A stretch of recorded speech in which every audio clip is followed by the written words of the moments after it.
नमस्कार बच्चों, स्वागत है आपका मैथड क्लास में। हम चतुर्थ पाठ पढ़ रहे थे सदैव पुरुतो निदेहि चरणम। इसका हमने हिंदी सलाद पढ़ लिया था। आज हम इसके प्रश्नोत्तर देखेंगे। तो चलो शुरू करते हैं हम अभ्यास को। पादे दत्तम गीतम सस्वरम गायतः, इसको सस्वर गाना है आपको। अधोलिखितानाम प्रश्नानाम उत्तराणि एक पद लिखता। हमें नीचे लिखे हुए प्रश्नों का जो उत्तर है वो एक पद में लिखना है, अर्थात एक शब्द में लिखना है। स्वकीयम साधनम किम भवति, स्वकीय यानी अपना जो साधन होता है वो क्या होता है, तो स्वकीय साधनम बलम भवति, क्या होता है, बलम। पथि के विषमः प्रखरा, रास्ते में जो विषम है वो क्या है, तो पाषाणः। सतम किम करणीयम, सततम यानी लगातार क्या करना चाहिए। हे स्मरणम, अर्थात अपनी, ये दे रखा ना यहाँ पे, हे स्मरणम देहि चरणम,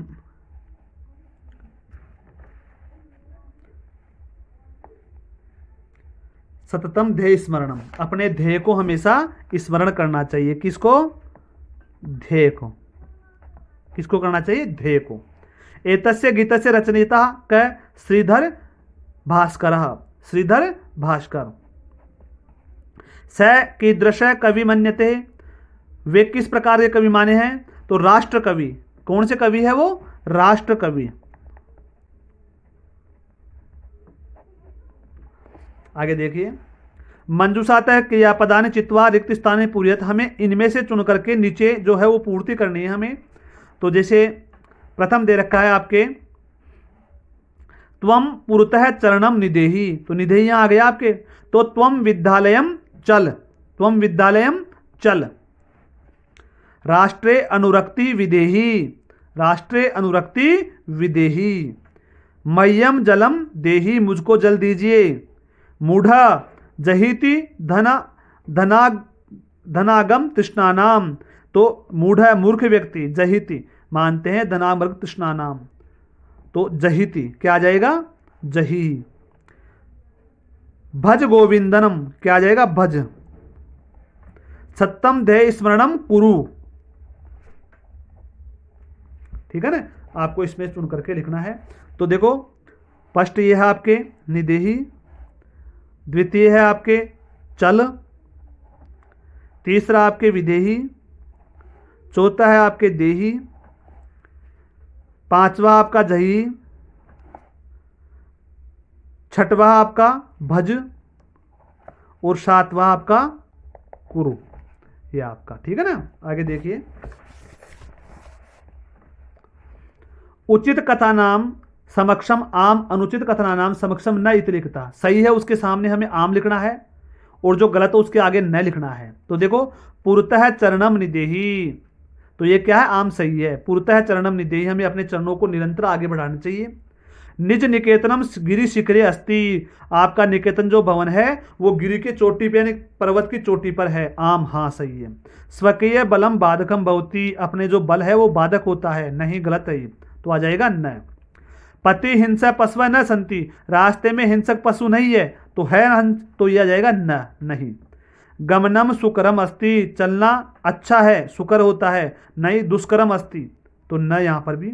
सदैव अग्रे एव चलनेम, हमेशा आगे ही चलना चाहिए, तो आम हाँ। अब देखो, हमें वाक्य रचनाया अर्थभेदम स्पष्टीकृतः, वाक्य रचना करके हमें अर्थों को स्पष्ट करना है। जिसे परितः और पुरतः, परितः का अर्थ क्या होता है, चारों तरफ, पुरतः यानी पीछे। तो पुरतः, परितः का मतलब ग्रामम परितः जलम अस्ति, गांव के चारों ओर जल है, ठीक है ना। पुरतः विद्यालय से पुरतः कूपम अस्ति, विद्यालय के पीछे कुआं है, तो कूपम अस्ति, ठीक है ना। तो परितः का मतलब चारों ओर, पुरतः का मतलब पीछे। नग है, नग का मतलब होता है जो चोटी होती है, नग ऊपर चोटी, और नाग का मतलब होता है सर्प, तो नग हिमालय, हिमालय संसार से उच्चतम नग, सबसे ऊंची चोटी है, ठीक है ना। हिमालय सबसे ऊंचा, नग यानी पर्वत, सॉरी नग यानी क्या हो जाएगा, पर्वत। और नाग यानी सर्प, नाग ग्रहे एक नाग तिष्ठति, घर में एक नाग बेटा है, सर्प बेटा है, तो नाग हो जाएगा वो, नाग यानी सर्प। आरोहण चढ़ना, अवरोहण उतरना। आरोहण का मतलब क्या होता है? चढ़ना। अवरोहण का मतलब होता है उतरना। तो आरोहणम पर्वतः आरोहणम दुष्करम अस्ति। तो पर्वत के ऊपर चढ़ना क्या है? दुष्कर है। और वृक्षात अवरोहणम सुकरम, वृक्ष से उतरना सुकर आसान है।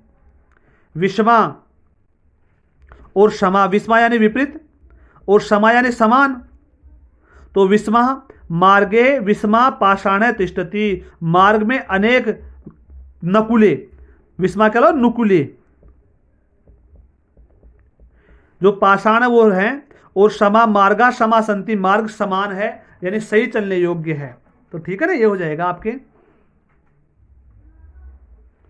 अब देखो आगे, मंजूषाता अव्यय पदानि चित्वा रिक्तानि पूर्यत।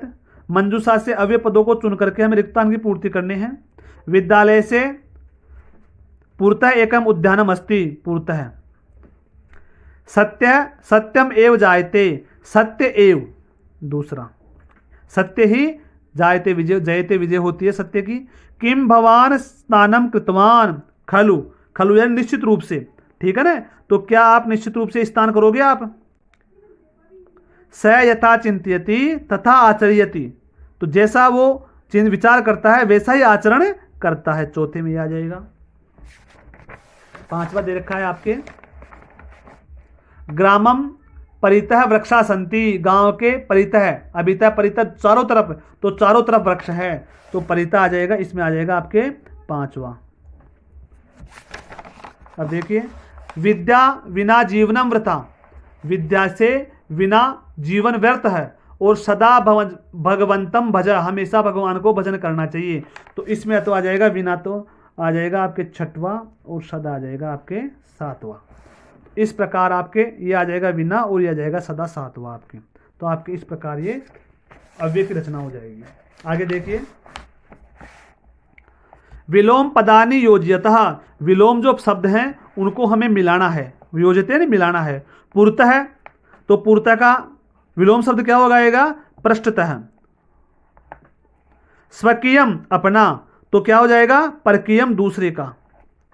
भीति डरना, और साहस है साहस दिखाना। अनुरक्ति, ठीक है ना, अनुरक्ति यानी प्रेम में प्रेम करना। विरक्ति दूर होना। गमनम जाना, और आगमनम वापस आना, आना, ठीक है ना। तो यह आपके विलोम शब्द हो जाएंगे। अब देखो, पठती, अब हमें लट लकार पदेभ्य लोट विधि लिंग पदानाम निर्माणम कुरुता है। लट लकार के पद के साथ में लोट लकार विधि लिंग का हमें निर्माण करना है। लट है, लोट है, विधि लिंग है, ठीक है ना। तो ये पठती पठतु पठेत, खेल सी खेल खेले, क्या हो जाएगा? खेले, ठीक है ना। खादंती खादंतु, क्या जाएगा? खादंतु खादेयु।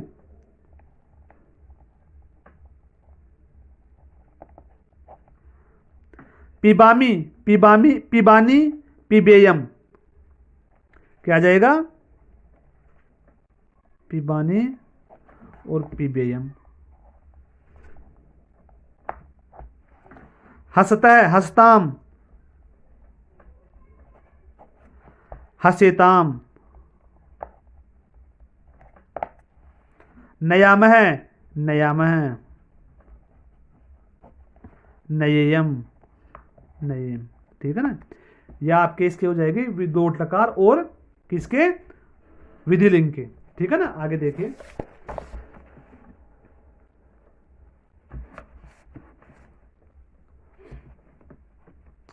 अधोलिखितानि पदानि निर्देशानुसारम परिवर्तित, हमें जो कोष्टक में निर्देश दे रखा है उसके अनुसार परिवर्तन करना। जैसे गिरि शिखर है तो सप्त में एक वचन में क्या बन जाएगा? गिरि शिखरे। अब इसी प्रकार पथिन है तो सप्त में एक वचन में बन जाएगा पथि, क्या बन जाएगा? पथि। राष्ट्र है, चतुर्थी एक वचन में बन जाएगा राष्ट्राय है। पाषाण है, पाषाण का सप्त में एक वचन में बन जाएगा पाषाणे। यान है, द्वितीय बहुवचन में बन जाएगा यानानी, क्या बन जाएगा? यानानी। शक्ति है, प्रथमा एक वचन में बन जाएगा शक्ति।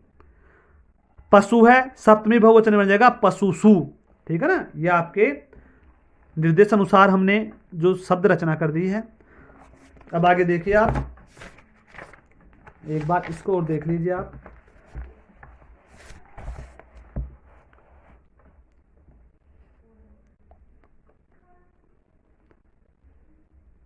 ग्रामम परितः जलम अस्ति। तो एक बार मैं इसका आपको ओके में निर्माण करके बता देता हूँ आपके, ध्यान से देखना एक बार आप।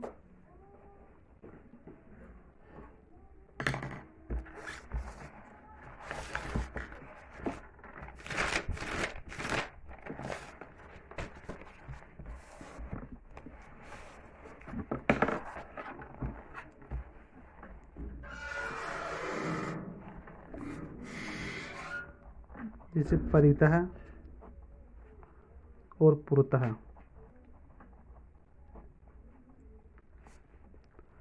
जैसे इसका बन जाएगा विद्यालयस्य पुरतः कूपम अस्ति।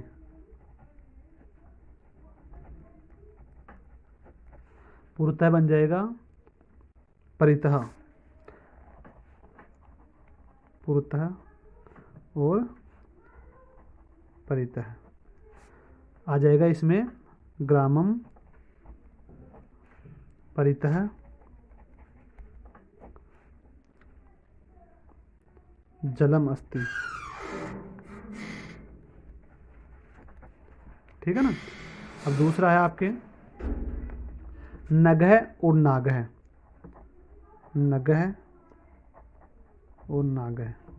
नगह का मतलब होता है पर्वत, तो हिमालय है,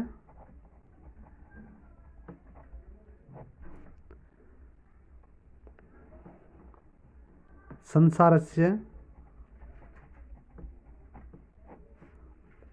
उच्चतमः नगः। और नाग हो जाएगा गृहे एकः नागः तिष्ठति। घर में एक नाग यानी सर्प बैठा है। फिर है आरोहणम और अवरोहणम। आरोहण का मतलब चढ़ना, अवरोहण का मतलब उतरना।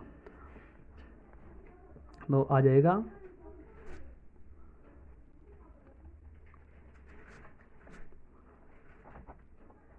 पर्वतारोहणम दुष्करम, दुष्कर है, और वृक्षात अवरोहण,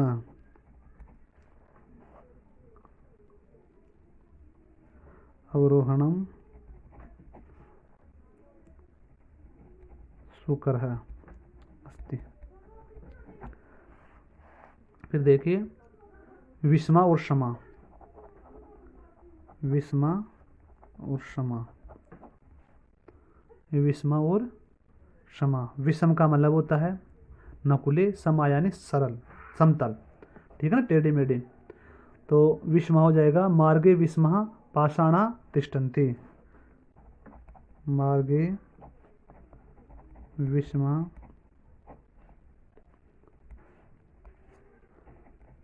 पाषाणा तिष्ठन्ति।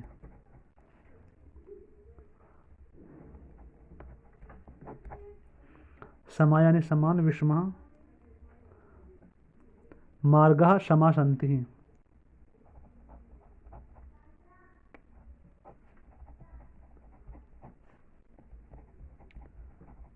सरल समान। तो देखो पुरतः नगह नागह आरोहणम अवरोहणम विषमा समा। तो आपको ये लिखना है, ठीक है ना। धन्यवाद बच्चों।